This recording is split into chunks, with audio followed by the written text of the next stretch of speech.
what's the trickle-down effect of Paul's absence, either in DFS or Sportsbook, Nick? I mean, obviously, with Paul out, Devin Booker going to be leaned on more here.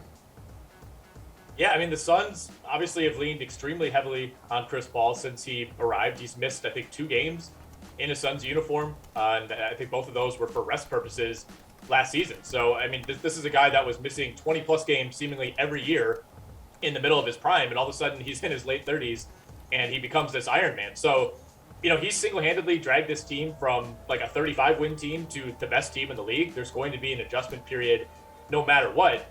In terms of depth, you know, they kind of a good thing, I guess, that they picked up a guy like Aaron Holiday at the deadline. Not that that's going to be a huge difference maker, but, you know, Cameron Payne still not fully recovered from his injury. He hasn't played in several months.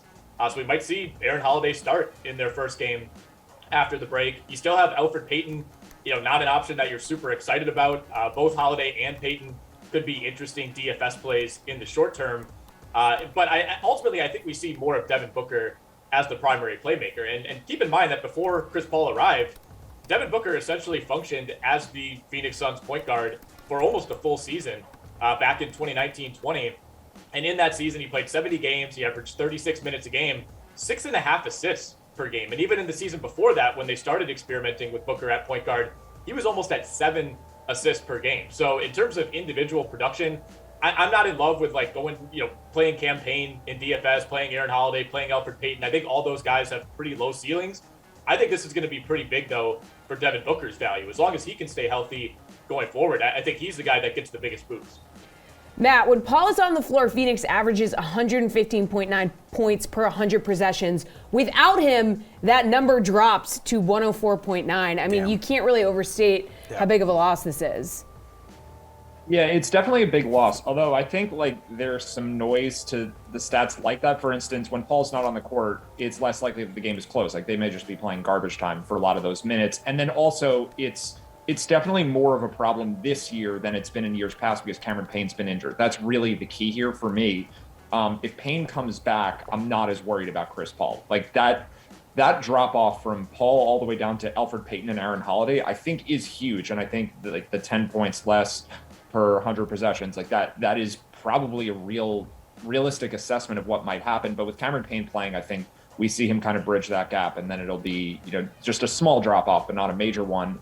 But Devin Booker, yeah, I think like this is where we're going to see the biggest change with the Suns. He's averaging 4.5 assists per game this year. His over-under for assists tonight is 6.5 with the over at -150. Like we're essentially expecting 2.5 to 3 more assists out of Booker over his season average just because Paul's not there. There's not really anything else different about the Suns aside from that. So I think he functionally will be this team's point guard. I think even if Aaron Holiday is a starter, Holiday's probably the shooting guard. So we may see Booker actually score less, pass more, be double teamed more. It'll create a different dynamic with the Suns. But as long as Cameron Payne can get back out there in the next week or two, I don't think it affects the Suns too much in the standings. I think it's going to affect the way that their production is spread out game to game. Garion, talk to me.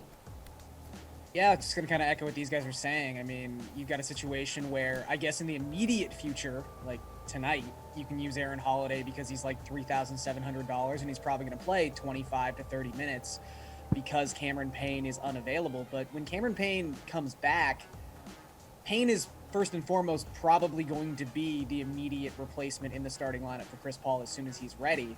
But you're going to start seeing that reflected in their price points. I think whether it's Holiday, whether it's Payne, they're going to get up to that high 4K, low 5K range, and they're just not going to be all that enticing a DFS option on a night-to-night basis because Devin Booker is going to be the point guard. I mean, one of the biggest reasons Devin Booker took a massive hit in his season-long value as soon as the Suns acquired Chris Paul was, as these guys talked about, he went from someone who was, you know, hovering around like a 34 to 35% assist rate, and that's been down around 20% playing alongside Paul these last 2 seasons.